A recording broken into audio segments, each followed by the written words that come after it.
So, here at the Sidon Sea Castle, which is believed to be where the castle for the King of Sidon was located.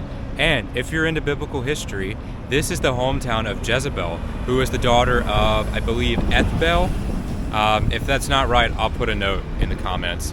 But if this is where the king lived, then you'd have to imagine this is also probably where Jezebel lived. And in addition to this, there was also a temple to Melqart here. So one of the gods that this area worshipped, which we'd also believe that Jezebel worshipped. So let's go check out the castle of Sidon. The current castle we see right in front of us has its origins going back to the 13th century, around the year 1228. It was initially built by the Crusaders as a fortress of the Holy Land. The castle was destroyed by the Mamluks when they took over the city from the Crusaders. It was rebuilt, and this causeway that we are currently walking on was added. It fell into disuse and was restored by the Druze Emir of Mount Lebanon in the 17th century. And what we're looking at now are the remains of that castle that was restored.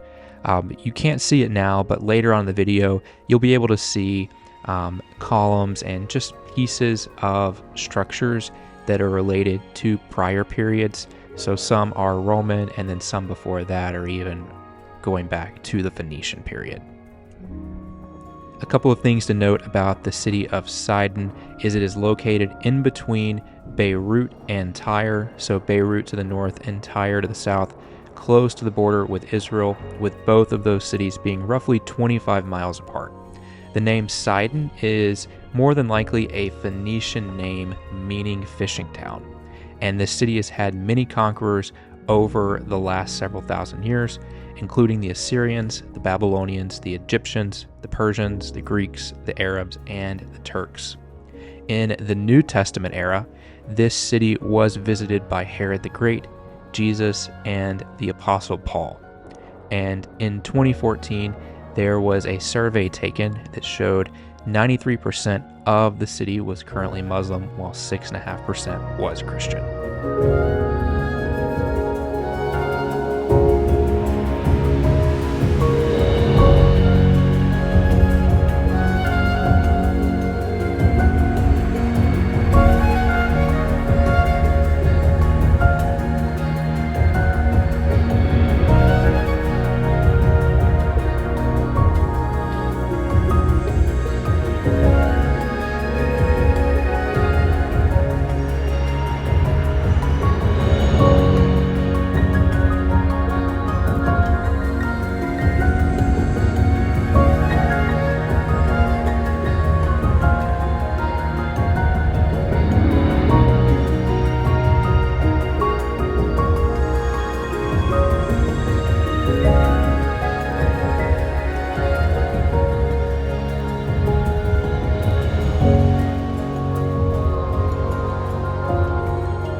kind of thinking Jezebel had it nice here in Sidon. This would have been a beautiful place for a castle. And why she would want to give this up to go marry an Israelite king and then end up having her priest go up against Elijah on Mount Carmel beats me.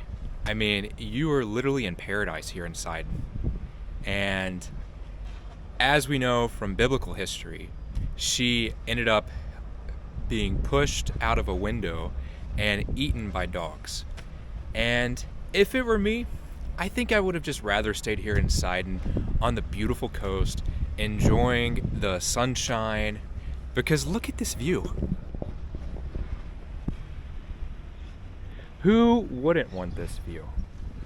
And just imagine their castle being on, or their home, their dwelling, whatever you want to call it, being on this spot. And you've also got a temple to Melqart here. Beats me. I just don't understand. Maybe it was a power thing. Maybe she wanted more control. Maybe she wanted to force her bales on other people. But this view is a $1 million view.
That's a little muddy.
And this wraps up our tour of the Sidon Sea Castle. If you enjoyed this video, don't forget to hit that subscribe button down below. It helps me continue making content just like this video.